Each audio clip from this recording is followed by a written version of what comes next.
Good afternoon to all. A very warm welcome to all of you in our weekly Tally CA Connect. Our topic for today is based on very useful features on Tally Prime, that is GSTR reconciliation and TDS configuration.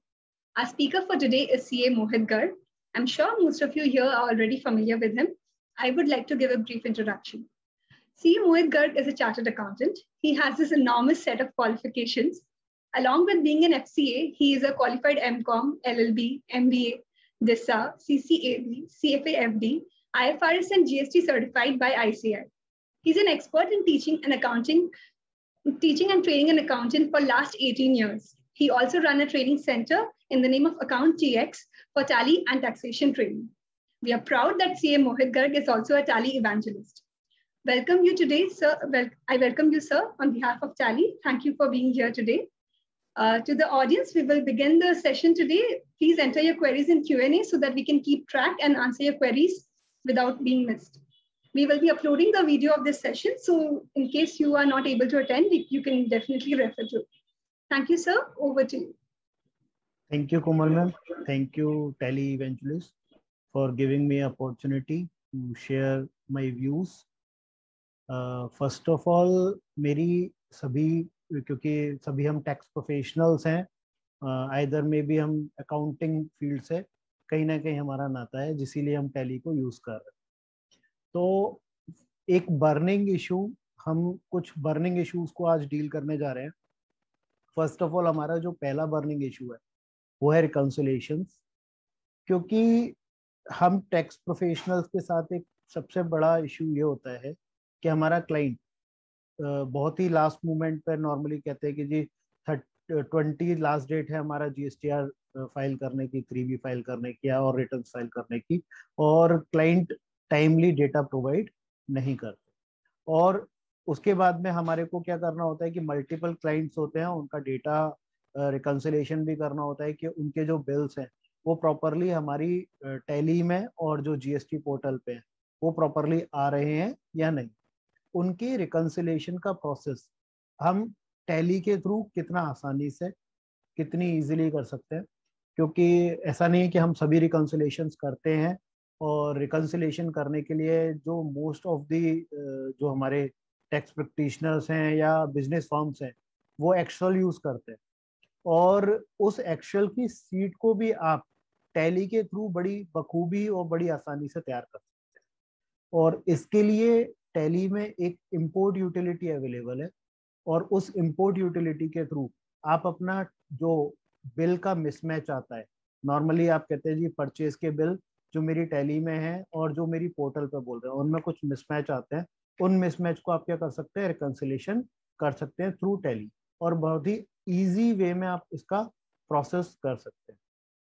अब मैं क्योंकि ये तो मैंने आपको verbally केवल introduction दिया कि कितना जरूरी है आपको. एक नॉर्मली अगर हम एज पर लॉ बात करें, अर्लियर हम कितना भी क्रेडिट ले सकते थे क्योंकि कोई रिस्ट्रिक्शन नहीं थी 2A में. मतलब जो हम ITC का क्रेडिट लेते थे अर्लियर, अगर हम मतलब जब बिफोर बात करें 1 ईयर बिफोर, तो जब तक लॉ था तो हम बिना किसी क्रेडिट के अवेलेबिलिटी के भी हम क्रेडिट ले लिया करते थे. बट नाउ हम 5% या 10% से जैसे ही हमारा क्रेडिट बियॉन्ड जाता है तो वो क्या करता है, हमारे बॉक्स को, इनपुट के क्रेडिट के बॉक्स को रेड कर देता है. तो वो एज पर लॉ अलाउड नहीं है. तो इस चीज को देखते हुए हमारे को करना क्या है कि हमारे को पहले ये पता चले कि कौन सी ऐसी पार्टीज हैं जिनका कि क्रेडिट मेरे को अपनी जो मेरे बिल्स मेरी टैली में चढ़े हुए हैं बट उनका क्रेडिट पोर्टल पे नहीं आ रहा, और कुछ ऐसे भी हो सकते हैं जिनका पोर्टल पे क्रेडिट आ रहा हो बट वो बिल्स मेरी टैली में एंटर ना हो. तो दोनों ही चीज को हम क्या करते हैं, रिकंसिलिएशन करते हैं. सेम ये रिकंसिलिएशन लाइक मेरा बैंक रिकंसिलिएशन के तरीके से ही है, बट जैसे बैंक का स्टेटमेंट और मैं अपनी ट्रांजेक्शन को रिकंसाइल करता हूँ, सेम वैसे ही पोर्टल पे आ रही ट्रांजेक्शन को मैं अपनी टैली की ट्रांजेक्शन से क्या करता हूँ, रिकंसाइल करता हूँ. मैं आपको ना स्क्रीन शेयर कर रहा हूँ. एक मैं प्रैक्टिकल एग्जांपल लिया हुआ है, एक क्लाइंट का डेटा मैं आपके सामने प्रेजेंट कर रहा हूँ. ठीक है, तो एक सेकेंड देखिए, मेरी स्क्रीन विजिबल है? हाँ सर. जी. तो देखिए मैंने सामने एक डेटा ओपन किया हुआ है जो कि 1920 फाइनेंशियल ईयर का डेटा है, फर्म का नेम है, और मैं फर्स्ट ऑफ ऑल आपको स्क्रीन पर गेटवे ऑफ टैली पर है। और गेटवे ऑफ टैली पर जाने के बाद में फर्स्ट ऑफ ऑल मेरे को क्या करना है, रिकॉन्सिलेशन करना है। तो सबसे पहले कहाँ जाना पड़ेगा, स्टैट्यूटरी डिस्प्ले में जाना पड़ेगा। तो जहाँ पे स्टैट्यूटरी डिस्प्ले जाते हैं उसके लिए मेरे डिस्प्ले, और इसके बाद में जीएसटी रिपोर्ट, एंड इसके बाद में यहाँ पे मेरे को नजर आ रहे हैं GSTR 1, 2 एंड 3 भी, क्योंकि हमें रिकॉन्सिलेशन GSTR 2 मतलब अपने परचेज के बिल्स का रिकॉन्सिलेशन करना है। So that we have to click on GSTR 2। पहले मैं आपको बता दूं, आपने अगर स्टेप्स याद ना हो तो मैं स्टेप्स बता दूं। गेटवे ऑफ टैली पे जाने के बाद में सबसे पहले आपको डिस्प्ले पे जाना होगा। डिस्प्ले पे जाने के बाद में आपको GST रिपोर्ट्स में जाना होगा, एंड देन उसके बाद में कहाँ जाना होगा, GSTR 2 में आना होगा। अब GSTR 2 में आने के बाद में सबसे पहला काम होना चाहिए कि मेरे को किस पीरियड का रिकॉन्सिलेशन करना है। ठीक है, तो क्योंकि मेरे सामने जब भी रिकॉन्सिलेशन करना होगा तो एक पीरियड डिफाइन करना पड़ेगा। तो मैंने एक पीरियड डिफाइन कर दिया। फॉर एग्जांपल मेरे को जो रिकॉन्सिलेशन करना है मार्च 20 मंथ का करना है। ठीक है, मेरे को सबसे पहले जब भी रिकॉन्सिलेशन स्टार्ट करें तो मेरे को इस चीज को ध्यान रखना है कि जो मेरे इनवॉइसेस का मिसमैच है ये 0 होना चाहिए, क्योंकि अगर यहाँ पे मिसमैच आ रहा है तो आप रिकॉन्सिलेशन पर प्रोसेस मत करिए जब तक कि आपके रिकॉन्सिलेशन ये मिसमैच 0 ना हो जाए। क्यों? क्योंकि जो आपकी तरफ से फीडिंग की गई है वो ही कहीं ना कहीं गलत है। तो पहले आपको ये चीज चेक कर लीजिएगा जब भी आप रिकॉन्सिलेशन पर मूव करें। इसके बाद में आपको टैली में ऊपर की साइड में देखिएगा, मैं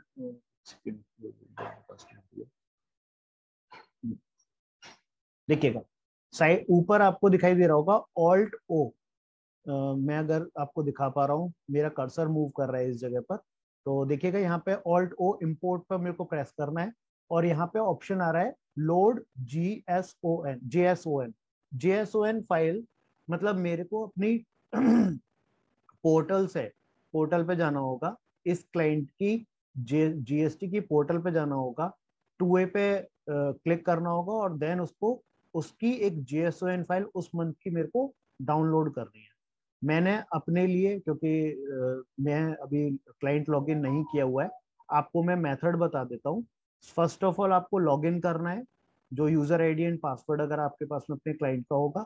देन उसके बाद में आपको कहाँ जाना है, 2A रिकॉन्सिले मतलब पीरियड सेलेक्ट करना है। पीरियड सेलेक्ट करने के बाद में फाइनेंशियल सेलेक्ट करने के बाद में आपको 2A में जाना है, और 2A में JSON फाइल का ऑप्शन आएगा, JSON फाइल डाउनलोड करने का। आप उस पर क्लिक करेंगे। जैसे ही आप उस पर क्लिक करते हैं तो वो आपको 20 मिनट्स का टाइम देगा। आफ्टर 20 मिनट्स आपको वो फाइल अवेलेबल हो जाएगी और वो आप डाउनलोड कर सकते हैं। मैंने अपने लिए ये फाइल पहले से डाउनलोड कर रखी क्योंकि मेरे को आपको ये डिस्प्ले करनी है। देन इसके बाद में मेरे को लोड JSON फाइल पे क्लिक करना है, और उस फाइल का मेरे को पाथ बताना है कि वो फाइल मेरी किस जगह अवेलेबल है। तो वो फाइल मैंने अपनी ई ड्राइव में यहाँ पे ये रिटर्न्स 19 के नाम से मैंने डाली हुई है। जैसे ही मैंने इस पर क्लिक करा और इसे एंटर किया तो देखिएगा यहाँ पे मेरे सामने आ रही है कि फाइल का नेम क्या है, JSON है, GST नंबर ये आ रहा है, और मेरे को ये भी शो कर रहा है किस पीरियड की है, मार्च 2020 का है। ठीक है, तो इसके मेरे को एंटर करने के बाद में जैसे ही मेरे सामने एक विंडो ओपन करेगी, file load successfully, total number of invoices loaded 8। अगर मैं अपनी टैली चेक करूं तो मेरे टोटल नंबर ऑफ इनवॉइसेस कितने हैं, 4, और यहाँ पे मेरे टोटल नंबर ऑफ इनवॉइसेस कितने आ रहे हैं, 8। इसका मतलब ये है कि मेरे कुछ 4 इनवॉइसेस कुछ ऐसे हैं जो पोर्टल पे तो बोल रहे हैं बट मेरी टैली में इंटर नहीं है। देन उसके बाद में मैंने ये फाइल को इम्पोर्ट कर लिया। जैसे ही मैं इंपोर्ट करता हूँ तो देखिए मेरे पास में दो फॉर्मेट में दिखाई दे रहा है, as per books black colour में है और as per portal blue colour में है।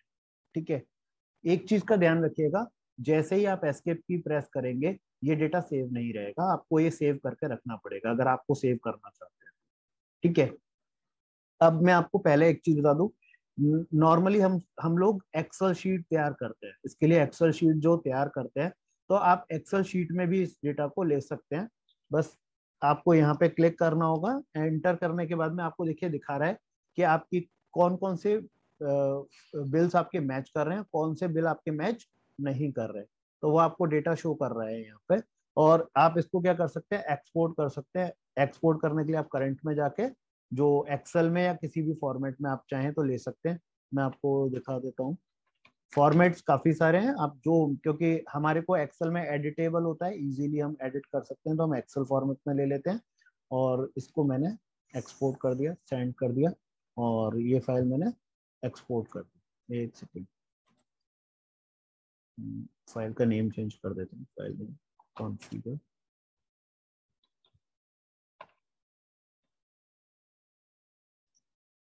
इसका नाम रख देते हैं GSTR2A। ठीक है, देन सेंड। और ये मेरा रिकंसिलेशन टैली प्राइम के फोल्डर में आ गया होगा। मैं स्क्रीन शो कर रहा हूँ आपको, क्योंकि ये स्क्रीन आपको दिखाई नहीं दे रही होगी। आपको मेरी स्क्रीन नजर आ रही है सभी को? देखिएगा, तो ये रिकंसिलेशन मेरा टैली से बन के आ गया। अगर आप देखें, एज पर बुक्स ये 4 इनवॉइसेज हैं, और एज पर पोर्टल मेरे 8 इनवॉइसेज हैं, और उनमें कौन कौन से मैच हो गए वो अलग कर दिए, और जो मैच नहीं हुए वो अलग हो गए। ठीक है, तो आप इजीली वे में केवल सिंगल क्लिक में, ये तो मेरे सामने केवल 4 इनवॉइसेज नजर आ रहे हैं, आपके 400 हो चाहे 4000 हो, आपका सिंगल क्लिक में रिकंसिलेशन टैली से पॉसिबल है। ठीक है, इसके बाद में आप इस फाइल को सेव करके भी रख सकते हैं।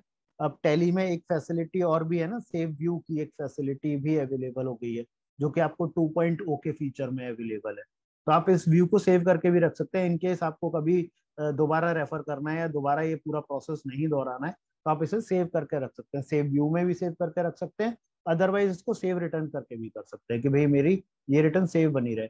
अगर मैं इसको एस्केप करके बाहर आ जाऊंगा, तो ये डेटा पूरी तरीके से फिर दोबारा फ्रेश जैसा था वैसा हो जाएगा। अगर मैं आपको दिखाऊं, देखिए, अगर मैंने एस्केप करा, देखिए मेरे को पूछ भी रहा है कि अगर आपने विदाउट सेविंग करेंगे तो क्या होगा, ये बिल्कुल जैसा पहले था वैसे ही हो जाएगा। अगर आप इसको सेव करके रखना चाहते हैं तो इसको आप यहाँ पे ऑल्ट बी करके सेव कर सकते हैं।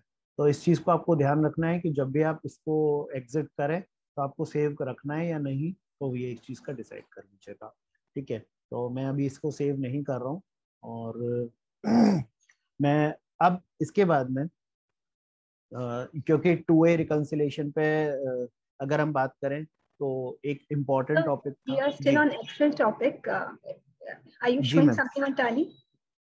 अच्छा ओके मैम, वो मेरी टैली नहीं जो प्रेजेंटेशन नहीं शो।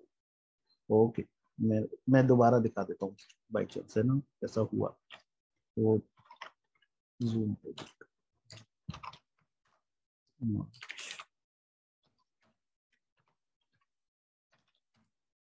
मैम, मैं फिर दोबारा इंपोर्ट करके दिखा देता हूँ, क्योंकि शायद मेरे को ऐसा लग रहा था कि प्रेजेंट हो रहा है।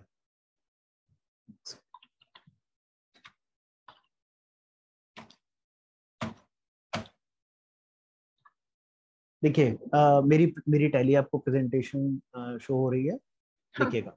हाँ, तो अब ये डेटा ना सेव नहीं रहता। आप इसको सेव करके रखना चाहते हैं तो ऑल्ट बी करके सेव रिटर्न करके रख सकते हैं।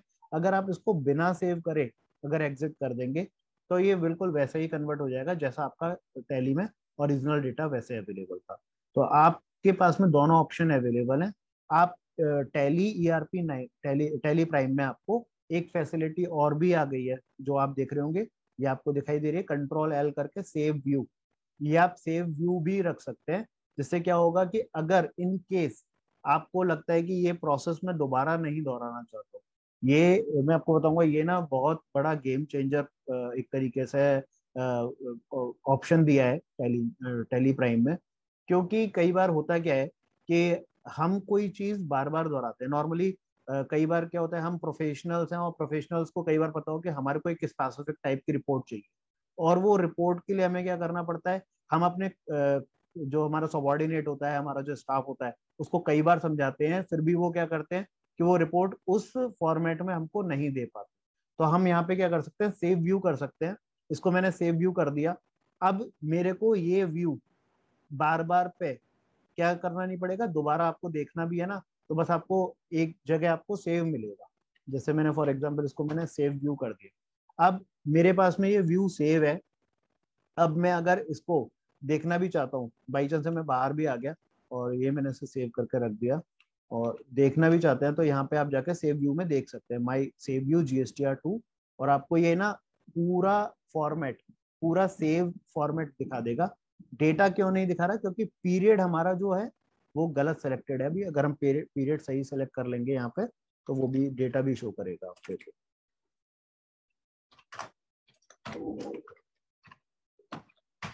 देखिएगा, दिखाई दे रहा है आपको? देखिएगा, सेव व्यू से हमें फायदा ये मिलता है कि जो चीज हमारी बार बार, क्योंकि हमने इसको ऑल्ट बी करके सेव रिटर्न नहीं किया था, तो इसलिए ब्लू लाइन शो नहीं कर रही, केवल ब्लैक लाइन शो कर रही है। सेव व्यू से फायदा ये मिलता है कि हमारे को अगर GSTR2 का रिकंसिलेशन चेक करना है तो बार बार अंदर जाने की जरूरत नहीं है, मेरे को सारी चीज यहीं पे देखने को एक जगह पे मिल जाती है। तो मेरा यहाँ पे सारा डेटा एक ही जगह पर मेरे को शो हो जाता है। ये एक मेरे को इससे फैसिलिटी है जो कि 2.0 में ही आया है, बाकी उससे पहले नहीं हुआ करता था। ये एक टैली का एक एडिशनल फीचर है। इसके बाद में मैं आपको कुछ फीचर्स, मतलब सेव व्यू के बारे में थोड़ा बहुत आइडिया दे देता हूँ। ठीक है ना? कई बार सेव व्यू का यूजेस हम कहाँ भी करते हैं, जैसे मैं आपको दिखाऊं। मेरी टैली आप सभी को प्रेजेंट हो रही है, देखिएगा। स्टॉक समरी फॉर एग्जांपल, ये मेरे सामने स्टॉक समरी है, आपको दिख रही होगी। अब इसमें काफी सारे वैल्यूएशन मेथड्स होते हैं, और वैल्यूएशन मेथड चेंज होता है तो हमारी स्टॉक का प्राइसेस भी चेंज होते जाते हैं। मतलब वैल्यूएशन मेथड अगर हमारा चेंज होगा, यहाँ पे हमारे वैल्यूएशन मेथड सारे कि फीफो है, एवरेज है, जो भी हमारा मेथड है। अगर मैं चाहता हूँ कि भाई मेरे को मेरा जो स्टाफ है वो हर बार स्टॉक एक सेट फॉर्मूले से ही लाए, जैसे फॉर एग्जांपल फीफो परपेचुअल से लेके आए और मेरे स्टॉक की वैल्यू क्या है ये बनी रहे, या मैं कोई और मेथड अप्लाई करना चाहता हूँ एवरेज कॉस्ट, तो मेरे एवरेज कॉस्ट लगा दिया। और मैं इसको क्या कर सकता हूँ, यहाँ पे देखिएगा सेव व्यू का ऑप्शन आ रहा है, इसको मैंने सेव व्यू कर लिया और मैंने इसको रख दिया stock summary, stock summary average cost. अब ये फॉर्मेट मेरा टैली में सेव बना रहेगा, बार बार मेरे को स्टॉक समरी में जाके एवरेज कॉस्ट का फॉर्मूला लगाने की जरूरत नहीं है। या फॉर एग्जांपल मैं और भी चीजें चाहता हूँ, मैं ऐसा ही यहीं पे नहीं शांत होते, और भी चीजें, जैसे फॉर एग्जांपल मेरे को ओपनिंग स्टॉक भी चाहिए, I need opening stock, I need inward, I need outward, और यस। अब ये फॉर्मेट मेरा हर बार बन के अपने आप आया करे, तो मैं इसको क्या कर सकता हूँ, यहाँ पे जाऊंगा सेव व्यू, सेव व्यू में मैं जाऊंगा, यहाँ पे रखूंगा इन इनपुट प्रोसेस, मतलब आउटपुट वगैरह, इनपुट आउटपुट डिटेल, मैंने एक इस नाम से इसे सेव कर दिया। और इतना सेव करने के बाद में अब जैसे ही मैं देखिए बाहर जाता हूँ और स्टॉक समरी फिर देखता हूँ, तो मेरे पास से ये दोनों पोर्शन इनपुट और प्रोसेस के गायब हो चुके हैं, बस only this is showing closing balance. अब पर मैं अगर ये चाहता हूँ कि मेरे को ये डेटा सेव मिल जाए, तो मैं कहाँ पे देख सकता हूँ, मेरे पास में देखिए यहाँ पे स्टॉक समरी इनपुट आउटपुट पे अवेलेबल है, और ये फॉर्मेट सेव है। और सबसे बड़ा फायदा क्या है, ये डायनेमिक है, अगर स्टॉक में कुछ कमी होगी तो ऑटोमेटिकली मेरे को ये रिप्रेजेंट करे। एक के सबसे बड़ा फायदा सेव व्यू का है हमारे लिए। ठीक है ना? इसे हम सेव व्यू फॉर्मेट में हम यूज कर सकते हैं, ये 2.0 का एक नया फीचर है जिसे हम यूज कर सकते हैं, ये हमारे लिए काफी बेनिफिशियल है। और कई बार क्या होता है कि हम कई सारे फॉर्मूलेस की TDLs तैयार कराते हैं, TDLs के लिए आप इसको सेव करके रख लीजिए। आप अपने स्टाफ से कह सकते हैं, केवल आपको क्या करना है, गो टू में जाइए और मेरी जो रिपोर्ट सेव होगी उस फॉर्मेट में मेरे को वो रिपोर्ट प्रोवाइड कर दीजिए। तो देखिए सेव्ड व्यूज कई सारे फॉर्मेट्स मेरे सामने अवेलेबल है जो मैंने अपनी तरफ से सेव करे, तो मैं उनको सेव करके रख सकता हूँ। ठीक है? तो ये एक सबसे बड़ा बेनिफिट है मेरे को इसका। ठीक है? इसके बाद में आगे बढ़ते हैं। टैली 2.0 का मतलब टैली प्राइम में सबसे बड़ा जो चेंज था वो था हमारा गो टू फीचर। ठीक है? गो टू फीचर की बात कर लेते हैं। Go to feature is like अपना जैसे हमारा गूगल होता है, तो गूगल पे हम कोई भी चीज सर्च कर सकते हैं। लाइक टैली प्राइम में भी एक ये फीचर है गो टू, जिसमें कि हम अपने बिजनेस में जो भी एंट्रीज हमने की हुई हैं उससे रिलेटेड डेटा हम सर्च करने के लिए गो टू पे जाके क्या कर सकते हैं, इसे यूज कर सकते हैं। इस GoTo के और भी काफी यूसेज हैं जो कि मैं आपको थोड़े इसमें कवर कर दूंगा। आफ्टरवर्ड्स ना मैं अपना जो मेजर पॉइंट है TDS कॉन्फ़िगरेशन उसको कवर करूंगा। ठीक है, तो मैं GoTo को फीचर कवर करने के बाद में मैं TDS कॉन्फ़िगरेशन पे आ जाऊंगा, क्योंकि मेरे को ये दो फीचर्स काफी इंटरेक्टिव लगे, काफी बेनिफिशियल लगे मेरे को अपने लिए, तो मैंने ये इम्प्लीमेंट करे। तो मैं GoTo पे आता हूँ, और GoTo पे देखिएगा मेरे को ना काफी सारी रिपोर्ट्स शो कर रही है। आपको देखिएगा, आपको नजर आ रही है GoTo पे काफी सारी रिपोर्ट्स। कितनी रिपोर्ट्स नजर आ रही हैं अप्रोक्सीमेटली? अगर मैं बात करूं तो अप्रोक्सीमेटली 30-40 रिपोर्ट्स आ रही होंगी। बट अगर मैं इसे क्या करूं, शो मोर पे क्लिक करूं, तो मेरे पास में कुछ रिपोर्ट्स और बढ़ी। फिर मैं कुछ और रिपोर्ट्स पे क्लिक करता हूँ, शो इनएक्टिव रिपोर्ट्स, तो देखिए कुछ और रिपोर्ट्स बढ़ रही हैं। फिर मैंने करा जी एक्सपेंड ऑल, तो मेरे पास में देखिए approximately 400 plus reports single click में गूगल की तरीके से ऑल्ट जी पर, मतलब मेरे यहाँ पे GoTo में अवेलेबल है। ठीक है, तो आपको उसका एक बेनिफिट ये मिल रहा है कि भाई यहाँ पे आपको GoTo फीचर्स में जाके आपको सारी रिपोर्ट्स, मल्टीपल रिपोर्ट्स जो भी आप देखना चाहते हैं वो यहाँ पे अवेलेबल हैं, आपको उसका सबसे बड़ा बेनिफिट मिलता है। ठीक है, इस GoTo फीचर को आप ना मल्टीटास्किंग के लिए भी यूज कर सकते हैं। ये मल्टीटास्किंग के लिए कैसे यूज कर सकते हैं ये भी मैं बता देता हूँ आपको। फॉर एग्जाम्पल, कई बार हम लोगों के साथ होता क्या है कि हम एंट्री कर रहे होते हैं, उसके बीच में कोई लेजर का प्रिंट आउट निकालना होता है, या कोई काम कर रहे होते हैं, जैसे मैं वाउचर एंट्री कर रहा था और इस बीच में मेरे पास में कोई पार्टी आई, उसने कहा जी मेरा लेजर निकाल के दे दीजिए या कोई काम करके दीजिए, तो आपको इस एंट्री से बाहर आने की जरूरत नहीं है। सिंपली आप GoTo पे जाइए और जो चीज का आपको लेजर निकालना है वो आप क्या कर सकते हैं, वो यहाँ से निकाल सकते हैं। जो भी आपको निकालना हो, किसी भी पार्टी का लेजर निकालना है, वाउचर निकालना है, जो सारी रिपोर्ट्स हैं वो आपको यहाँ पे शो करते हैं। तो मैं आपको दिखा भी देता हूँ किस तरीके से होता है। जैसे कोई लेजर देखना हो आपको, चार्ट ऑफ अकाउंट्स देखना है, परचेज वाउचर देखना है, जो भी आपको निकालना है वो आपको, जो परचेज वाउचर देखना है या इस पार्टी का बैलेंस देखना है, आफ्टरवर्ड्स ड्यूरिंग ये एंट्री करते समय ही आप क्या कर सकते हैं, सीधे बाहर आके आप अपने किस जगह पर आएंगे, सीधे वाउचर पे ही पहुंच गए। मतलब आप मल्टीटास्किंग सिंगल टाइम में टैली को यूज करते हुए, अपनी एंट्री करते हुए आप क्या कर सकते हैं, मल्टीटास्किंग कर सकते हैं। जैसे हम कई बार विंडोज में क्या होता है, हम गूगल भी खोल के रखते हैं, हम एक्सेल भी खोल के रखते हैं, हम वर्ड में भी काम कर रहे होते हैं, या मल्टीपल साइट्स को खोल के रखते हैं। तो टैली में क्या करा, सिंगल कंपनी ओपन करके रखी, पर उस सिंगल कंपनी से रिलेटेड जितनी भी रिपोर्ट्स मेरे को एक बार में कई रिपोर्ट्स चेक करनी है, वो सारी मल्टीपल रिपोर्ट्स मेरे को अवेलेबल रहती हैं यहाँ पर। ठीक है, तो GoTo फीचर्स मेरे को इसलिए बेनिफिट ज्यादा दिया क्योंकि इसमें मल्टीटास्किंग पॉसिबल हो पाई, और मैं कहीं पे भी यहाँ से स्विच कर सकता हूँ, किसी भी जगह पर जा सकता हूँ, और इजी टू एक्सेस है, आसानी से एक्सेस किया जा सकता है। अब now we are moving for Tally configuration part. ठीक, वो TDS कॉन्फ़िगरेशन पार्ट। TDS एक बहुत इम्पोर्टेंट टॉपिक है, और नॉर्मली सभी बिजनेसेस पे एप्लीकेबल होता है। और लास्ट अभी हमारी कुछ एक वेबिनार भी थी कुछ एक्सपेंसेस से रिलेटेड, तो वो हमने कवर करा था उसमें TDS से रिलेटेड टॉपिक। और पहले तो हम ये समझते हैं कि TDS की एप्लीकेबिलिटी कहाँ पर है। ठीक है, TDS की एप्लीकेबिलिटी है जबकि हमारा फर्म का ऑडिट के अंदर होता है। It means we are having turnover more than 2 crore, या हमारा जो बिजनेस फर्म है वो टैक्स ऑडिट के अंदर आती है या अदर ऑडिट्स के अंदर आती है, तो then we have to deduct TDS on certain expenses. कुछ एक्सपेंसेस पर TDS डिडक्ट करना होगा, जिसके कुछ एग्जांपल्स हैं like royalty, like professional fees, like contract और अदर, जो भी हमारे कई सारे खर्चे होते हैं उन पे करना होगा। क्योंकि कॉन्फ़िगरेशन एक दिन में सारी चीजें कॉन्फ़िगर टैली में मतलब TDS में नहीं कर सकते। मैं आपको ना एक एक्सपेंसेस का कॉन्फ़िगरेशन बताऊंगा, पर उससे पहले ना आपको TDS के प्रोविजंस की जानकारी अच्छे से होनी चाहिए।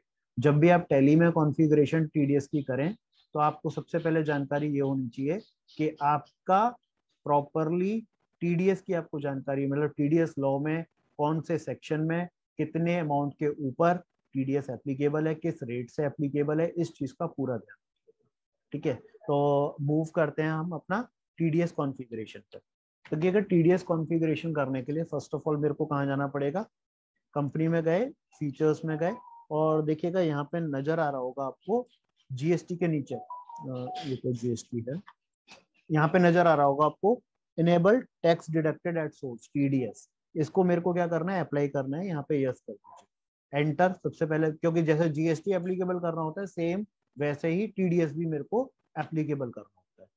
Afterwards we have to mention 10 registration number. आपको पता है अपना 10 नंबर होगा, आपका 10 जो भी आपका होगा डाल दीजिए, कुछ भी AGF कुछ भी डाल सकते हैं। इसके बाद में आप कंपनी है, इंडिविजुअल है या HUF है, ये आपको पता ही होगा क्योंकि टीडीएस की रेट्स कंपनीज के लिए अलग है, कंपनीज डिडक्टिव्स के लिए अलग हैं, और इंडिविजुअल HUF डिडक्टर्स के लिए अलग है। तो आप इंडिविजुअल है तो इंडिविजुअल डाल दीजिए, और HUF है तो HUF। मेरी पार्टी है इंडिविजुअल कैटेगरी में आती है तो मैं डाल दिया। डिडक्टर की कोई ब्रांच है, डिवीजन है, क्या है, ये आप डाल सकते हैं। रिस्पॉन्सिबल पर्सन की डिटेल्स, मतलब रिस्पॉन्सिबल पर्सन मतलब फॉर एग्जांपल फर्म में अगर अकाउंटेंट रिटर्न साइन करता है तो वो, या अगर कोई मैनेजर है तो वो, अगर ओनर है तो ओनर की डिटेल। ठीक है, तो आप यहाँ पे यस कर सकते हैं, जो भी आपकी डिटेल है वो आप यहाँ पे मेंशन कर दीजिए। Afterwards ignore exemption, income tax exemption limit for TDS deduction. मैंने कहा इसमें एग्जिम्पशन लिमिट को इग्नोर नहीं करना है। Activate TDS on stock item. ठीक है, टीडीएस ऑन स्टॉक आइटम, अभी हम स्टॉक आइटम की बात नहीं कर रहे हैं, हम केवल जो बात करेंगे, केवल किस पे बात करेंगे, जो हमारे एक्सपेंसेस पार्ट है उस पर बात करेंगे। इतना करने के बाद में से एक्सेप्ट कर दीजिए। एक्सेप्ट करने के बाद में first of all we have to create ledgers. Ledgers कैसे क्रिएट करेंगे, और लेजर्स क्रिएट करने से पहले मेरे को क्या करना होगा, मेरे को एक एग्जांपल ले लेता हूँ। मैंने क्रिएट करा एक लेजर, और उस लेजर का नाम है like TDS on professional fees. ठीक है, अंडर सेक्शन 94J। ठीक है, तो मैंने एक पहला लेजर में क्रिएट कर रहा हूँ जैसे, तो मेरा एक्सपेंसेस, मेरा ये जो टीडीएस है under categories duties and taxes, और ड्यूटीज एंड टैक्सेस में कौन सी कैटेगरी, टीडीएस की रहेगी। नेचर ऑफ पेमेंट देखिएगा यहाँ पे ओपन नहीं है, तो नेचर ऑफ पेमेंट मेरे को ओपन करना पड़ेगा, तो मैंने इसका रख दिया नेचर ऑफ पेमेंट। एक चीज का ध्यान रखिएगा, इसमें ना F12 करके आपके कुछ फीचर्स नो भी आ रहे हैं, इसको आप यस कर लीजिएगा। ठीक है, तो मैंने ये सारे यस कर लिए। इसके बाद में मैंने लिख दिया section 94J, fee for professional and technical charge. Section है मेरा 94J। पेमेंट कोड देखिएगा, पेमेंट कोड आपको डालना है डाल दीजिए, अगर आपको लगता है किस तरीके का पेमेंट कोड है, 200 है 400 है, कौन सा वो है वो आप डाल सकते हैं। इसके बाद में रेमिटेंस कोड ये आप छोड़ दीजिए, software is software royalty no. इसके बाद में relaxation in rate for non resident as per rule 37BC। आप अगर नॉन रेसिडेंट है तो उसके लिए केस में कुछ रिलैक्सेशन हैं तो वो आप छोड़ दीजिए, क्योंकि मैं नॉन रेसिडेंट का कोई अमाउंट नहीं ले रहा हूँ। Value limit for a single bill, 94G में जो प्रोविजन है उसमें 30,000 से ऊपर का जो भी बिल होगा उसके ऊपर क्या एप्लीकेबल हो जाता है, टीडीएस एप्लीकेबल हो जाता है। So that I have mention here 30,000। अब इंडिविजुअल HUF है तो उस केस में टीडीएस की रेट क्या रहने वाली है, और विद पेन और विदाउट पेन। अगर विद पेन है तो 10%, और विदाउट पेन है तो 20%। अगर पेन नंबर अवेलेबल नहीं है सामने वाली पार्टी का तो 20% डिडक्ट होगा, अगर वो पेन नंबर अवेलेबल है तो 10% डिडक्ट करना होगा।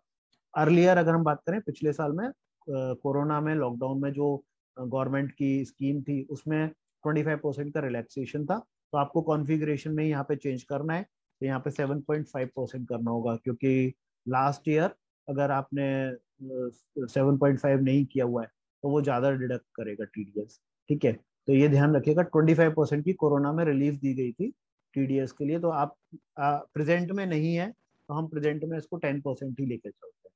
ठीक है, तो इतना करने के बाद में इसे एक्सेप्ट कर दीजिए। थ्रेश होल्ड एग्जिबिशन लिमिट कुछ नहीं डाल दीजिए। नेक्स्ट चलते हैं। इसे एक्सेप्ट करने के बाद में मेंटेन बिल बाय बिल, और इसके बाद में यहाँ पे मैंने लेजर क्रिएट कर लिया। पहला लेजर मैंने 94J का क्रिएट किया है। अब मेरे कुछ एक्सपेंसेस भी होंगे, तो मेरे को कुछ एक्सपेंसेस क्रिएट करने होंगे। तो मैं एक एक्सपेंसेस क्रिएट कर लेता हूँ, जैसे ऑडिट फीस। ठीक है, ये मेरा ऑडिट फीस का आ गया। ऑडिट फीस मेरा आएगा एक्सपेंसेस, इनडायरेक्ट के एक्सपेंसेस की कैटेगरीज में। Afterwards maintain bill bye bill, ये आप करना चाहें कर सकते हैं। ठीक है, आफ्टरवर्ड्स यहाँ पे आ रहा है टीडीएस एप्लीकेबल है, तो मैंने कहा जी एप्लीकेबल है। ठीक है, और कौन सा सेक्शन है, 94J अवेलेबल है। मेरी आपको स्क्रीन नजर आ रही होगी अगर आप देखना चाहें। यहाँ पे आ रहा है fee for professional technical charges. इतना करने के बाद में इसे आप एक्सेप्ट कर दीजिए। ठीक है, एक्सेप्ट करने के बाद में जब आप जैसे ही वाउचर एंट्री करेंगे, क्योंकि मैंने पूरी कॉन्फ़िगरेशन नहीं बताई है आपको, केवल एक पार्ट कवर करा है। आप जितने भी सेक्शंस होंगे उनके लिए सेपरेटली आपको क्या करना पड़ेगा, कॉन्फ़िगरेशन करना पड़ेगा। ठीक है, इसके बाद में जैसे आपको वाउचर एंट्री करनी है, तो जर्नल के थ्रू जो भी आप करेंगे तो वो आपको करनी होगी। एक सेकेंड, वाउचर जो बिल वगैरह आएगा उसके लिए आपको जो टीडीएस वगैरह काटना होगा उसके लिए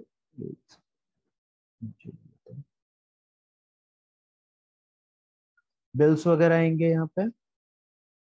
इसके बाद में स्टेट एडजस्टमेंट यहाँ पे नहीं लिखे। इसके बाद में मेरा जो भी होगा ऑडिट फीस से रिलेटेड एक्सपेंसेस होंगे जो भी 50,000। और इसके बाद में मेरे जो भी पार्टी होगी, पार्टी का नाम ले लेते हैं कुछ भी, XYZ। ये मेरे रहते हैं सन्ड्री सप्लायर्स में आता है, sundry creditors, maintain bill bye bill और टीडीएस डिडक्टेबल। यस, ठीक है। और ये कौन है, हमारे इंडिविजुअल रेसिडेंट है। TDS deduct in the same voucher. Yes, करने के बाद में, क्योंकि देखिए इनका 50,000 का बिल था, 40,000 हमने इनका अमाउंट यहाँ पे क्रिएट कर लिया। इसके बाद में ये 10,000 हमारे को क्या करना होगा, इनका मेरे को टीडीएस काटना पड़ेगा। ठीक है, तो मैंने एक टीडीएस का लेजर और बनाया हुआ है, टीडीएस अंडर सेक्शन 94J 10,000। ठीक है, तो ये मेरा यहाँ पे 10,000 मेरा प्रोफेशनल चार्जेस का आ गया। एक सेकंड में जरा इसको कम कर देता हूं। ठीक है जी, तो देखिए टीडीएस एंड प्रोफेशनल चार्जेस आ गए, ये ऑटोमेटिकली कैलकुलेट करके उन्होंने 10, ये गलत आया है अमाउंट, क्योंकि पेन नंबर मैंने डिफाइन नहीं किया हुआ XYZ का, क्योंकि पेन नंबर ना डिफाइन करने की वजह से 20% काटा है। अगर मैं यहाँ पे इसका पेन नंबर डिफाइन कर देता, मैं यहाँ पे डाल देता हूँ। ठीक है, तो ये टीडीएस कितना रह गया, 5,000 रह गया। कॉन्फ़िगरेशन समझ में आई या नहीं आई? देखिएगा, कॉन्फ़िगरेशन बड़ी आसान थी। पहला मैंने क्या किया, पहला मैंने टीडीएस का लेजर बनाया। टीडीएस का मैं एक काम और करता हूँ, दूसरा एक पार्टी का लेजर और बना के एक बार और आपको समझा देता हूँ। तो इतना मैंने करके इसे एक्सेप्ट कर दिया। अब मैं एक काम और करता हूँ, बहुत अगर नहीं किसी के दिमाग में नहीं रहा हो तो मैं एक बार ना दोबारा दूसरे पार्ट पे लेके चलता हूँ 94C पर, कि 94C में किस तरीके से टीडीएस करता है। फर्स्ट ऑफ ऑल मैंने क्या करा, लेजर क्रिएट किया। लेजर क्रिएट किया, इसके अंदर मेरे को क्रिएट करना है टीडीएस ऑन कॉन्ट्रैक्ट।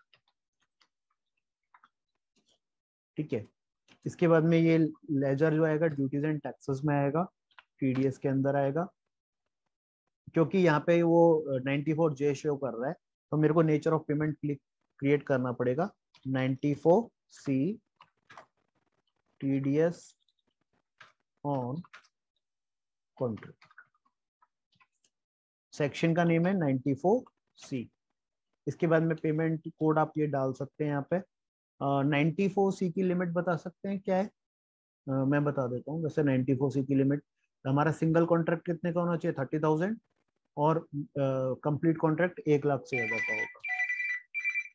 तो देखिएगा, तो मैंने यहाँ पे 30,000 मेंशन करा। 30,000 मेंशन करने के बाद विद पेन पे मेरा जो रेट रहता है इंडिविजुअल एचयूएफ के केस में 1% और अदर डिडक्टी के केस में 2%। ठीक है, कंपनी डिडक्टी होगी तो 2% और इंडिविजुअल होगा तो 1%। इतना करने के बाद में इसे एक्सेप्ट कर दीजिए, आगे बढ़िए। इसके बाद में मेरे को अगला लेजर बनाना है मेरी कॉन्ट्रैक्ट फीस का। जैसे मैंने कॉन्ट्रैक्ट दिया, ठीक है, तो कॉन्ट्रैक्ट मेरे लिए क्या है, एक्सपेंसेस। मैंने इनडायरेक्ट में कर लीजिए या डायरेक्ट, जैसा भी हो आपका एक्सपेंसेस। मैंने इनडायरेक्ट में कर दिया। आफ्टरवर्ड्स टीडीएस एप्लीकेबल कर दिया। और कौन सा टीडीएस इस पे एप्लीकेबल है, 94C का, तो इसको मेरे को अप्लाई करना होगा। मैंने कॉन्ट्रैक्ट दिया फॉर एग्जांपल रामलाल को, ठीक है, तो रामलाल मैंने एक पार्टी क्रिएट कर ली जिसका है सन्ड्री क्रेडिटर्स। सन्ड्री क्रेडिटर्स के बाद में टीडीएस डिडक्टेबल यस कर दिया, ठीक है। डिडक्टी अननोन, सेम वाउचर से यस कर दीजिए। पैन नंबर डाल देते हैं फॉर एग्जांपल,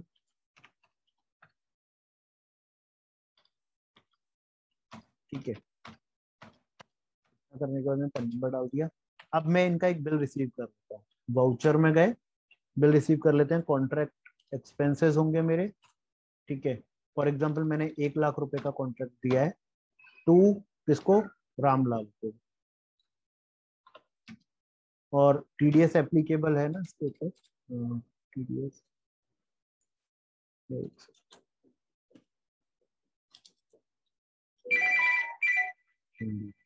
क्लिक कर दिया।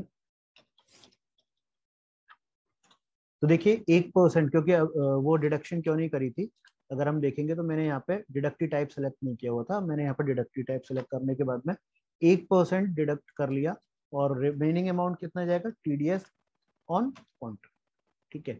इतना एंट्री करने के बाद में एंट्री को मैं एक्सेप्ट कर देता हूँ। अब ये मैं देखना चाहता हूँ कि मेरे ये टीडीएस में कितनी ले मेरी लायबिलिटी है, कितना मेरे को पेमेंट करना है, वो सारी चीजें मैं यहाँ पे डिस्प्ले में जाके स्टैट्यूटरी रिपोर्ट्स में भी चेक कर सकते हैं, ठीक है। यहाँ पे टीडीएस रिपोर्ट शो करते हैं। टीडीएस चालान का रिकंसिलिएशन 26Q एंड 27Q। हमारे को कौन सा रिटर्न बनाना होगा उसमें, 26Q, 26Q रिटर्न बनाना होगा non TDS, non salary, other than salary के केस में हमारे को 26Q रिटर्न बनाना होगा। तो मेरे को ये शो भी कर रहा है, देखिएगा टीडीएस, क्योंकि मैंने एप्लीकेबल किया हुआ था। करंट पीरियड में मेरे 2 बिल हैं, रामलाल के और XYZ के। ये मेरे 26Q में 2 रिटर्न शो कर रहे हैं। कितना मेरा टीडीएस मैंने डिडक्ट किया, कब डिडक्ट किया, ये पूरा यहाँ पे डिटेल्स मेरी ओपन होके आती है। ये मेरी स्टैट्यूटरी रिपोर्ट्स हैं जो 26Q में मेरे को नजर आ रही है, ठीक है। ये भी बना सकते हैं। इसके बाद में टीडीएस की आउटस्टैंडिंग भी दिखा रहा है कि मेरे को टीडीएस कितना जमा करना है, ये भी मेरे को शो कर रहा है। टीडीएस ऑन कॉन्ट्रैक्ट कितना जमा करना है, टीडीएस प्रोफेशनल टेक्निकल पे कितना जमा करना है, ये आप इजी वे में कर सकते हैं। मैंने 2 इसीलिए लिए हैं कि बाई चांस से कोई हेड आपने मिस कर दिया हो तो आपने कॉन्ट्रैक्ट पे कवर कर लिया होगा। कोई डाउट हो तो अब now we can move for a Q&A round. अगर मेरे पास में कोई Q&A में मेरे पे कोई क्वेरीज हो, प्लीज हाउ टू। Q&A में है, साथ में चैट में भी 1-2 क्वेश्चंस हैं, तो आप जी Q&A जी, वाले अच्छा आंसर। अच्छा अच्छा, मैं देख लेता हूँ। इसमें तो एक एग्रीगेट आया हुआ है, ये मैंने लिमिट मैंने शो करी हुई थी। एग्रीगेट अमाउंट की लिमिट थी 1 लाख रुपए की। ये वाला पॉइंट अवेलेबल शायद टैली में नहीं है। 30,000 के मल्टीपल इनवॉइस, सिंगल इनवॉइस 20,000 से ज्यादा का हो और एग्रीगेट अमाउंट 1 लाख से ज्यादा का हो, तो उसमें शायद ये ऑप्शन नहीं है, ये कॉन्फ़िगर करने का ऑप्शन नहीं है। दूसरा है TDS Q। ये सर ऐसा है ना, सेक्शंस तो काफी सारे हैं। अगर मैं कवर करना स्टार्ट करूंगा 206C, 294Q, ये सारे के सारे सेक्शंस, क्योंकि मोर और लेस कॉन्फ़िगरेशन ऐसे ही होना है। अब सेक्शन वाइज आपको लिमिट्स देखनी है, कितनी लिमिट्स में आ रहा है, और उसके अकॉर्डिंग आपको करना होगा। मैम जो Q&A में क्वेश्चन है वो नॉर्मली इसी तरीके के ही हैं। और पूरा साल का GSTR 2 मैच करना हो तो बिल्कुल पूरे साल का भी मैच कर सकते हैं, पर आपको करना मंथ वाइज ही पड़ेगा, ठीक है। और not able to find option to import in my Tally. Sir ये ऑप्शन अवेलेबल है। प्रसाद जी का क्वेश्चन है ये कि उनके ऑप्शन नहीं आ रहा है इंपोर्ट का, JSON का। तो इट मे बी पॉसिबल कि वो कोई पुराना वर्जन यूज कर रहे हो। तो प्लीज यूज टेली प्राइम, उसके लिए आप टेली प्राइम यूज करिएगा और आपको ये फंक्शन शो करेगा। दूसरा, एजुकेशनल मोड में नहीं आता ये ऑप्शन, ठीक है, एजुकेशनल में ये काम नहीं करेगा, तो ध्यान रखिएगा, थोड़ा सा आप उसको लाइसेंस वर्जन में यूज करिएगा। बाकी का टेली स्क्रीन नॉट विजिबल है। एकदम नीचे एक और क्वेश्चन आया है, जी व्हाट जी इज जी। Sir GSTR 2A import initially prime how? 2A का import in tally prime, ये मैंने बताया है, सबसे पहला क्वेश्चन ही मैंने यही कवर किया था। अरुण जी का है ये क्वेश्चन कि 2A का import in tally prime how? 2A का import कैसे करेंगे? 2A का इंपोर्ट करने में एक बार ना मैम, शायद हो सकता है ना कुछ पार्टिसिपेंट्स ने लेट ज्वाइन किया है, ज्वाइन किया है, राइट? तो शायद वो कहीं ना उनको नहीं पता कि इंपोर्ट कैसे करेंगे, तो मैं ये दोबारा रिपीट कर दूंगा। दिखा दीजिए। दूसरा श्रेयस शाह जी का था 26Q एंड 27Q। ये दीज आर दी रिटर्न्स जो TDS में रिटर्न्स होते हैं। 26Q जो होता है वो अदर देन सैलरी का होता है, और 24Q जो होता है वो सैलरी का रिटर्न होता है, और 27Q जो होते हैं वो नॉन रेसिडेंट्स वगैरह में फॉल करते हैं, ठीक है। तो हमारे लिए जो मेन इंपॉर्टेंट है वो 26Q है, तो वो आप यूज कर सकते हैं। अगर थोड़ा सा मैंने पहले भी बोला था कि जब भी आप TDS एप्लीकेबल करें तो प्लीज उसका ना जरूर चेक करें कि आपको TDS के प्रोविजंस की जानकारी अच्छे से। प्रॉब्लम वहीं रहती है कि TDS के प्रोविजंस की हमें जानकारी नहीं होती और हम कॉन्फ़िगरेशन को समझ रहे होते हैं। कॉन्फ़िगरेशन के लिए सबसे पहले TDS के प्रोविजन समझिए कि कितने तरीके के रिटर्न्स हैं, कब टैक्स जमा करना होता है, क्या लायबिलिटीज हैं, कौन कौन कौन से पॉइंट्स पर एप्लीकेबल होता है। अब मैं आपको ना एक बार क्योंकि कुछ पार्टिसिपेंट्स ने लेट ज्वाइन किया है, तो मैं 2A का इंपोर्ट का शॉर्ट में बता देता हूँ आपको, ठीक है, जो Q&A में मेरे को क्वेरीज आई हुई है, देखिएगा। तो Q&A में जी, एक और क्वेश्चन है, is it possible to generate 24Q? 24Q बिल्कुल कर सकते हैं, 24Q भी जनरेट कर सकते हैं, बट यहाँ पे मैंने एम्प्लॉय वाला ऑप्शन क्वेश्चन ही नहीं लिया ना कोई भी। बिल्कुल कर सकते हैं, 24Q भी कर सकते हैं। अगर सैलरी वाला पार्ट का लिया होता, मैंने अभी जो यहाँ पे क्वेश्चन लिया है ये अदर देन सैलरी के एग्जाम्पल्स की है।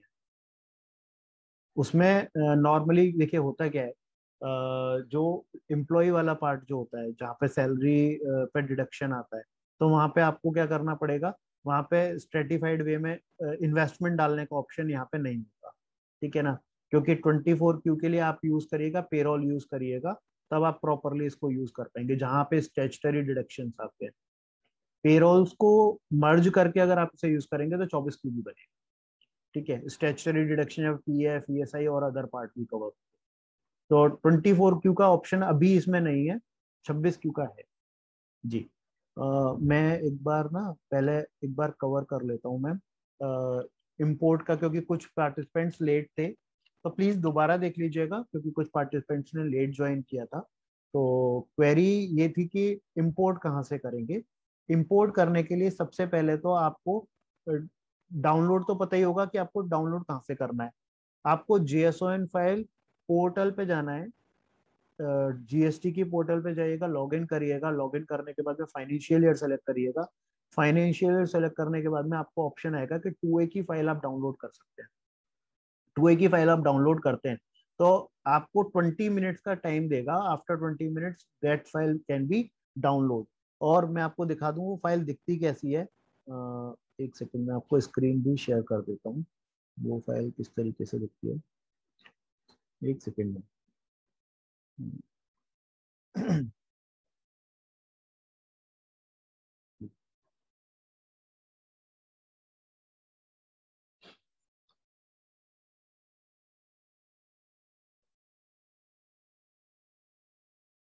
देखिएगा कुछ ऐसी फाइल आती है, रिटर्न्स 19/82021RA0980, ये जो भी है इस तरीके की फाइल होती है। इसको आप एक्सट्रैक्ट कर लेंगे तो अंदर कुछ इस तरीके की फाइल है, ये ओपन नहीं होगी, JSON फॉर्मेट में जो आपको दिख रहा होगा, ये JSON फॉर्मेट में दी हुई है फाइल। अब आपको इंपोर्ट कहाँ से करनी होती है, मैं इंपोर्ट के बारे में बता रहा हूँ। तो देखिएगा, टैली ओपन कर ली मैंने अपनी, और मेरी स्क्रीन विजिबल है मैम मेरी टैली की। मैं एक बार पूछना चाहूंगा, मेरी स्क्रीन विजिबल है टैली की? जी, चलिएगा। आइएगा, मैंने उसके बाद में ऑप्शन ओपन कर लिया टैली के लिए, मतलब जीएसटी के लिए, GSTR2। और GSTR2 में जाने के बाद में पहले पीरियड सेलेक्ट करना होगा जिस पीरियड का मेरे को रिकंसिलिएशन करना है। तो मार्च 20। आफ्टरवर्ड्स मेरे को शो कर रहे हैं 4 इनवॉइसेस मेरे को प्रेजेंट हो रहे हैं। ठीक है, ये मेरे को 4 इनवॉइसेस शो कर रहे हैं, जिसमें एक अरोरा एंटरप्राइज का, एक माँ की दुकान इंडिया के नाम से एक बिल आ रहा है। आफ्टरवर्ड्स मेरे को क्या करना होगा, इंपोर्ट करना होगा। इंपोर्ट क्या करना होगा, लोड JSON। और यहाँ पे मेरे को select from drive, E drive से सेलेक्ट किया मैंने, फाइल को इंपोर्ट कर। ये पीरियड शो करेगा किस पीरियड की है, कब ये मॉडिफाई हुई, क्या GST नंबर है, पूरा आपको शो करेगा। आफ्टरवर्ड्स आपके सामने ये शो कर रहा है कि आपकी फाइल सक्सेसफुली लोड हो चुकी है और अपडेट है, इसे आप यस कर दीजिए। तो इंपोर्ट का ऑप्शन शायद मेरे ख्याल से पार्टिसिपेंट्स की क्वेरी थी कि कहाँ से इंपोर्ट करेंगे। ये ऊपर ऑप्शन आता है Alt O करके, इस जगह आप जाके इंपोर्ट कर सकते हैं। ठीक है जी। कोई और क्वेरीज हैं? ललिता दुपरिया जी का आया हुआ है कि सर पेरोल कब वेबिनार शेयर करना। मैम, एक रिक्वेस्ट है पार्टिसिपेंट्स की, पेरोल के भी एक वेबिनार होनी चाहिए, तो प्लीज उनके लिए भी आप एक वेबिनार ऑर्गेनाइज करें। नोटेड जी। अगर कोई और क्वेरीज हैं तो पूछ सकते हैं, क्योंकि मैं 2A का रिकंसिलेशन और कॉन्फ़िगरेशन इन TDS ये 2 पार्ट में कवर कर चुका हूँ। कोई और क्वेरीज है? ऑडियंस में 2 लोगों ने हाथ उठाए, एक बार हम उनको जी ऑप्शन देते हैं बोलने को। जी जी जी। Arun sir, you can ask your question.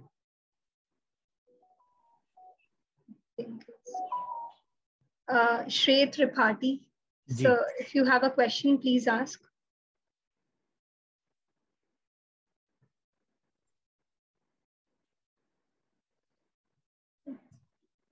Sanjay Padmani, Arun sir is online now. Arun sir, you can ask your question. Sanjay Padmani, sir, you can also ask your question first. Sure. Sir, as Tally is GSP, so can the 2A download it directly into Tally? Sir, ये अच्छा question पूछा आपने। कल ही मेरी बात हो रही थी, क्या ये डायरेक्ट फैसिलिटी टैली में है? बिल्कुल है। काम चल रहा है, शायद हो भी गया है। और टैली में अब नाउ नेक्स्ट वर्जन में आपको डायरेक्ट इंपोर्ट फैसिलिटी मिल जाएगी, और आपको अपनी यूजर आईडी डालनी होगी, और ऑटोमेटिकली 2A टैली अपने आप फैच कर लिया करेगी पोर्टल से। ये आपका क्वेश्चन बहुत अच्छा है, और उनकी प्रॉब्लम को सॉल्व करके टैली ने सोल्यूशन भी दे दिया है जी।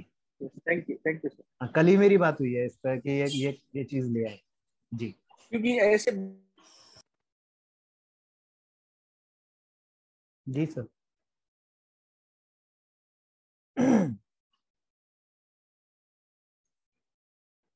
Sanjay sir, you wanted to finish?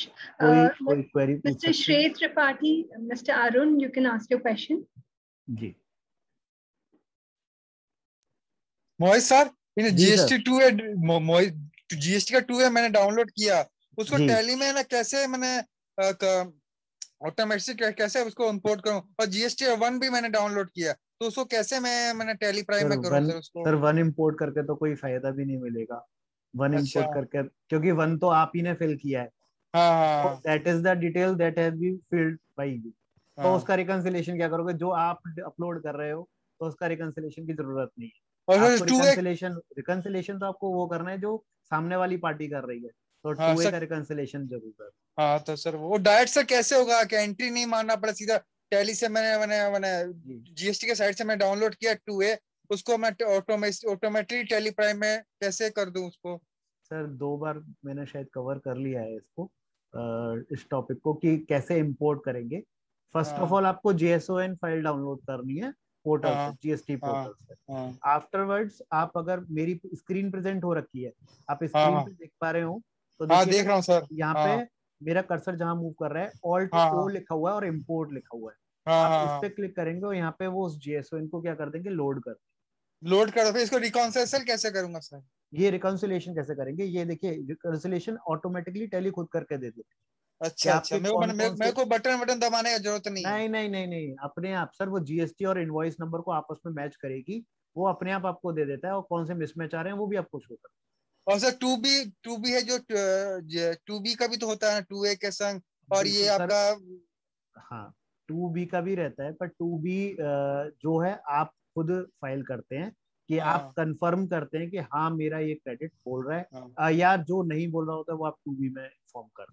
अच्छा तो अच्छा वो ये इसमें कवर नहीं होगा क्योंकि we are only the reconciliation part. वो अच्छा। 2B जो है वो आपको फाइल करना होता है कि हाँ जो जो डिटेल आ रही है वो सही है या गलत है, तो वो ऑप्शनल है, कंपलसरी नहीं है, वो आप अगर फाइल करना चाहें तो वो भी। नहीं सर, जैसे जैसे बुक्स के संग है ना, ये बिल सारा इनवॉइस पूरा मैच सही पूरी तरह से मैचिंग करना, वो कैसे, वही तो दिक्कत होता है। अच्छा 2.0 के फीचर्स के बारे में सर जानकारी है, मैं एक बार ऐसा करता हूँ मैम, 2.0 के जो नए फीचर्स आए हैं वो और कवर कर देता हूँ, क्योंकि कुछ ना कई जो पार्टिसिपेंट्स हैं they are using old version of Tally ERP 9, so that उनको अपडेटेड नहीं है और वो प्राइम यूज नहीं कर रहे हैं। सर प्राइम यूज कर रहे हैं या अभी टैली ERP 9 ही यूज कर रहे हैं?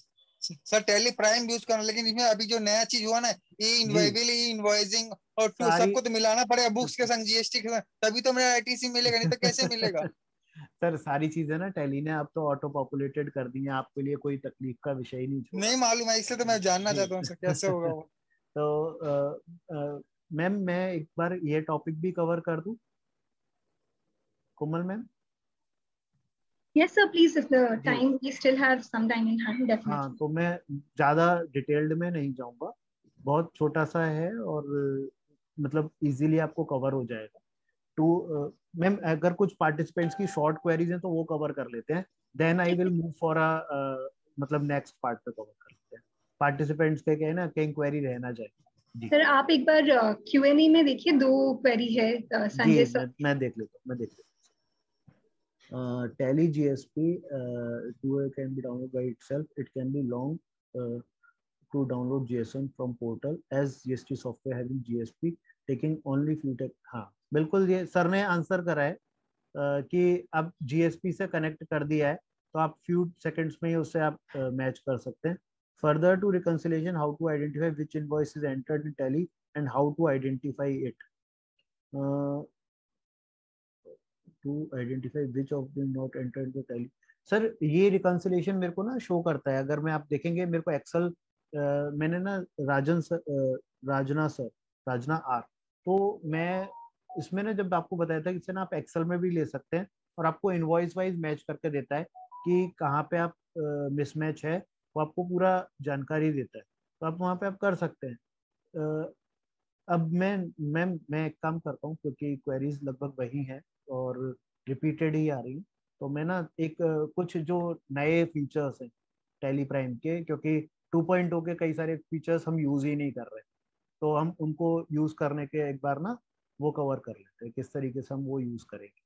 ठीक है, तो टैली 2.0 में क्या क्या नए फीचर्स हैं वो मैं कवर कर लेता हूँ। एक प्रेजेंटेशन है छोटी सी और उसके थ्रू आपको शायद क्लियर हो जाएगा। एक सेकेंड में जरा ओपन कर लूँ तो।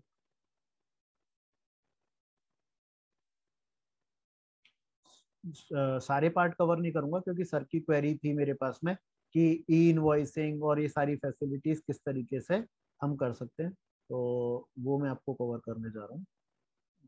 शेयर कर रहा हूँ स्क्रीन।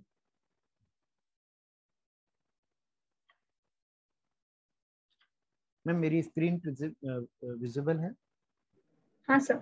जी, तो देखिएगा सबसे पहली चीज टैली प्राइम 2.0 के कुछ फीचर्स जो आपको इसमें मिलने जा रहे हैं, तो मैं पहले वो कवर कर देता हूँ कि simpler powerful connected services. Simpler तो आपको पता है कि हम ये सारी चीज़ें सिंप्लीफाई करते जा रहे हैं, और पहले एक हमारा इसका लो मतलब एक मोटो भी होता था, जो हमारा टैगलाइन आती थी वो पावर ऑफ सिंप्लिसिटी, इस तरीके से लिख के आता था। Next is powerful connected services. अब नाउ टैली क्या कर दिया, आपके लिए जीएसटी पोर्टल से भी लिंक कर दिया है। अब आप क्या कर सकते हैं, डायरेक्टली अपना जो ईवेबल पोर्टल है उसमें जाके आप इसको टैली को ऐड कर सकते हैं एज अ जीएसटी। ठीक है, उसके बाद में secure data on the move. ठीक है, देखिएगा सेशन में हम क्या क्या चीज कवर करने वाले हैं, एक सेकेंड देखिएगा। फर्स्ट ऑफ ऑल है ईवेबल और ई इनवॉइसिंग किस तरीके से करेंगे, और टैली किस तरीके से इजी वे में हमारी इनवॉइसिंग कर देता है। दूसरा है टैली प्राइम, हम उसमें सेव व्यूज, ये सेव व्यू पार्ट में कवर कर चुका हूँ, आपका पहले ही कवर कर दिया है, टैली पॉइंट 2.0 का जो फीचर है। और टैली रिपोर्ट्स इन ब्राउजर, ये फैसिलिटी है कि आप टैली की रिपोर्ट्स को क्या कर सकते हैं, इंटरनेट पे भी जाके एक्सेस कर सकते हैं। तो ये दो पार्ट्स तो मेरे अकॉर्डिंगली शायद ये पार्ट मैंने कवर कर दिया, आपका सेव व्यू वाला पार्ट में कवर कर चुका हूँ। ठीक है, और सेव व्यू पार्ट में कवर कर चुका हूँ आपका। और ये जो ब्राउजर वाला है ये ज्यादा मतलब यूजफुल है, बट जो रिपोर्ट्स देखना चाहते हैं अपनी टैली की, जो एंट्री नहीं कर रहे हैं, और टैली आप फॉर एग्जांपल ऑफिस में नहीं है और किसी पार्टी का लेजर प्रिंट निकालना है, तो आप यहाँ पे टैली रिपोर्ट से निकाल सकते हैं। ठीक है, इसके बाद में मैं मूव कर रहा हूँ यहाँ पे connected, complete and compliant. Connected का मतलब क्या है, कनेक्टेड का मतलब है कि हमेशा टैली किससे कनेक्ट कर रही है, आपकी पोर्टल से कनेक्ट कर रही है।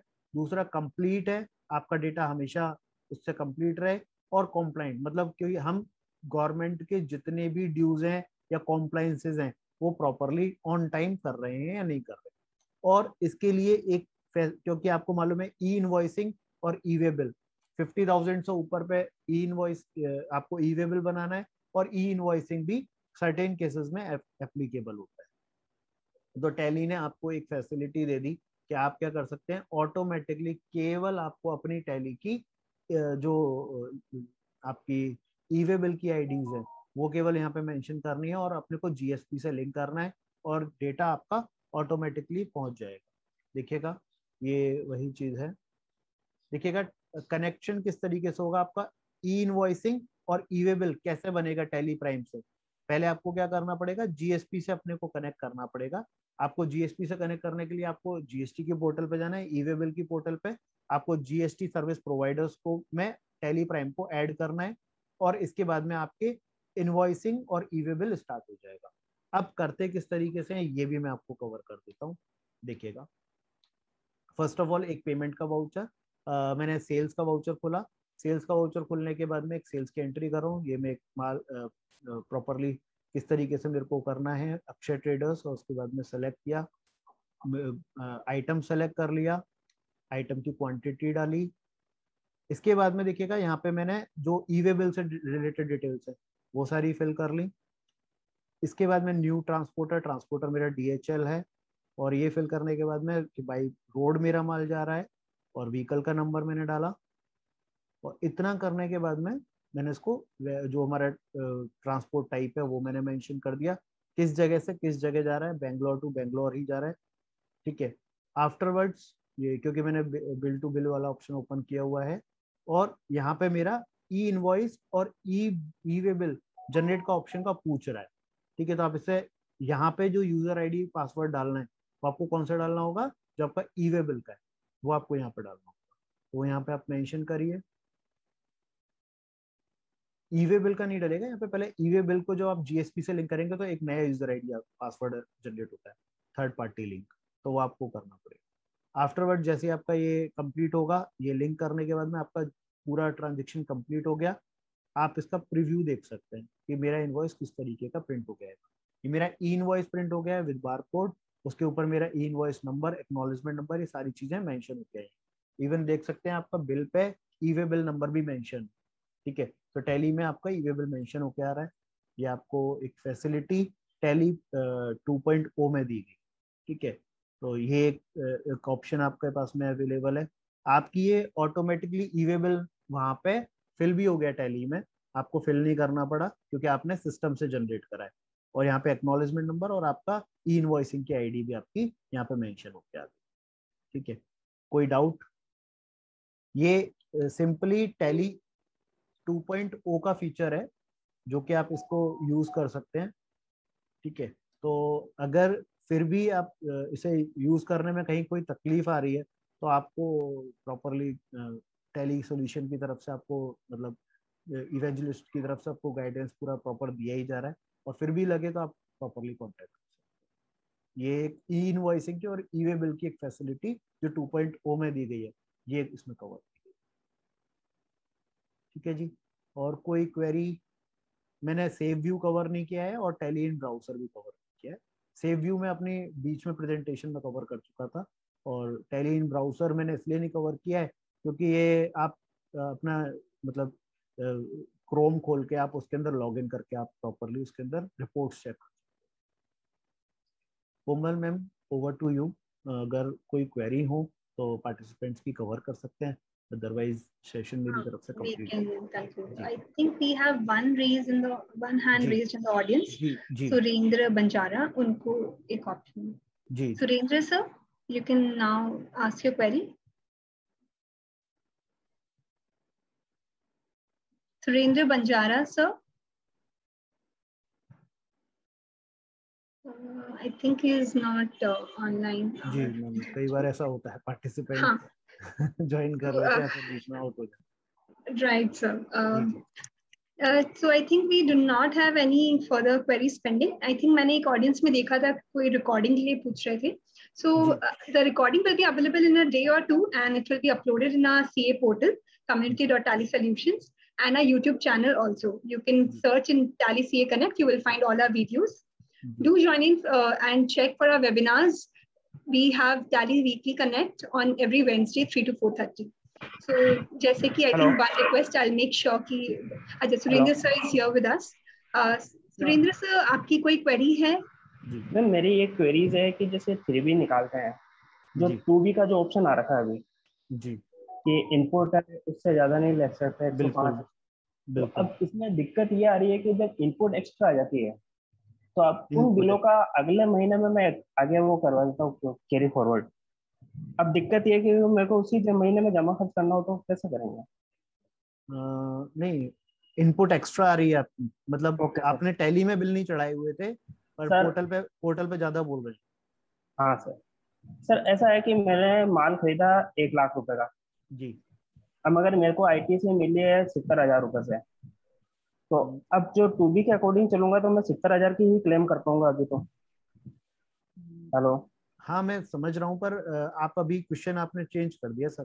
अभी आप ये बोल रहे थे कि मेरा क्रेडिट पोर्टल पे ज्यादा आ रहा है और टैली में कम बोल रहे हैं, बट अभी आपने चेंज करके सॉरी ये सर, बोला सॉरी वो गलत कर दिया था। हाँ, आपने क्वेश्चन ही चेंज कर दिया पूरा। गलत कर जी दिया। जी हाँ, तो तो इसको कैसे मैंने जी अच्छा, इसको किस तरीके से करेंगे?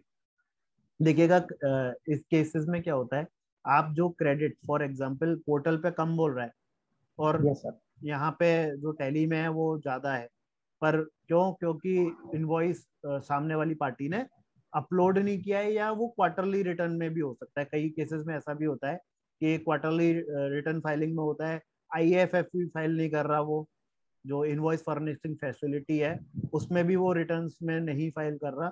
तो कई बार क्या होता है कि हमारा क्रेडिट हमारे को टाइमली नहीं मिल पाता, या वो डेट्स के बाद में, जैसे 13 की डेट है लास्ट, तो 13 के बाद में इनवॉइस अपलोड कर रहा है, तो उस केस में भी कई बार क्या होता है कि क्रेडिट नहीं मिल पाता है। तो आपको नेक्स्ट मंथ आपको वो क्रेडिट मिल जाएगा, जब वो अपलोडिंग आएगा तो आपको नेक्स्ट मंथ उसका क्रेडिट ले सकते हैं, कहीं कोई दिक्कत नहीं है। वो क्रेडिट ऐसा नहीं है कि लैप्स होगा। क्रेडिट की कंडीशन ये है कि क्रेडिट आप फाइनेंशियल ईयर क्लोज होने तक कभी भी ले सकते हैं, मतलब 31 मार्च तक कभी भी ले सकते हैं। इनकेस 31 मार्च तक भी नहीं ले पाते तो आप before filing of annual return file करने से पहले ले सकते हैं, that is 30 September of the financial year. ठीक है, तो कभी भी ले सकते हैं, मतलब उसके लिए कोई दिक्कत ही नहीं है। एनुअल रिटर्न फाइल करने से पहले ले लीजिए, अगर नहीं ले पाते हैं तो पूरी कंडीशन अवेलेबल है। सर बट मेरा क्वेश्चन ये है कि अगर मैं इसको मैनेज करूँ, बिल आया है जून का, अगर मैं उसको अगस्त में करूँ तो फिर मेरा स्टॉक का वो एडजस्टमेंट बिगड़ेगा सर? नहीं, आपको टैली का बिल चेंज करने की जरूरत नहीं है। टैली में आपने जो डेट चढ़ा लिया वो चढ़ा लिया, क्रेडिट आपका नेक्स्ट मंथ मिलेगा आपको बस। मिस में भाई रिकंसिलिएशन, भाई फॉर एग्जांपल आप बैंक रिकंसिलिएशन करते हो अपनी ओके आपने check issued but not present for payment, क्या करते हैं रिकंसिलिएशन में खड़ा कर लेते हैं। क्या आप कहते हैं नहीं चेक लगा अभी अभी क्लियर कर, अभी क्या अभी लगा, क्यों नहीं लगा रहा, क्लियर कर, क्यों नहीं करते? क्योंकि अगले महीने आ जाएगा, क्लियर हो जाएगा, काम खत्म। रिकंसिलिएशन का कहना ही यही है। समझ में आया या नहीं आया? ओके सर, ठीक है ना। तो ये रिकंसिलिएशन है सर, ये वो नहीं है कि लैप्स हो जाएगा क्रेडिट। कई लोग ऐसा समझते हैं कि अगर मैंने इस महीने बिल अपनी क्रेडिट ज्यादा लिया हुआ है और वो क्रेडिट नहीं आया तो मेरा वो क्रेडिट लैप्स हो जाएगा। लैप्स नहीं होगा, आपको अपॉर्चुनिटी है, पूरा फाइनेंशियल ईयर तक अपॉर्चुनिटी है, और नहीं तो फाइनेंशियल ईयर क्लोज होने के बाद में 30 सितंबर तक की अपॉर्चुनिटी अवेलेबल है क्रेडिट लेने। तो टैली में जो बिल है वो आप अपने टाइमली मैनर में फीड करिए, उसके लिए उससे और आपकी पोर्टल में जो डिफरेंस है उससे कोई लेना देना नहीं। Okay sir,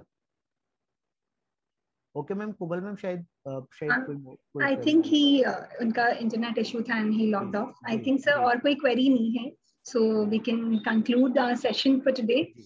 But I think before concluding, I'd really say it's an amazing presentation, and I'm sure everyone will agree that your doubt solving skills are worth applause. I once again want to thank you for this wonderful session. Thank you ma'am, interactive रहा session, बहुत अच्छा लगा। हाँ, बहुत ही अच्छा था sir. हाँ, मुझे भी बहुत मजा आया। कई बार ऐसा होता है कि इंटरेक्टिव नहीं होता है ना तो मजा नहीं आता कि भाई हम ही बोलते चले जाएं, स्पीकर आ रहा है बोलता चला जा रहा है तो अच्छा नहीं लगता। Right sir. ऑडियंस भी हमारी ऐसी है ना जो पार्टिसिपेशन इस तरीके का था कि क्वेरीज थी और वो queries relating to the fraternity. और ये प्रॉब्लम है, मतलब ये एक्चुअली में हम सभी टैक्स प्रोफेशनल्स के साथ एक्चुअली में प्रॉब्लम है इस तरीके की। Right, sir. So I think the session was a very productive one. Thank you for being here, one and all. I'll just end the session. Thank you. Thank you, ma'am.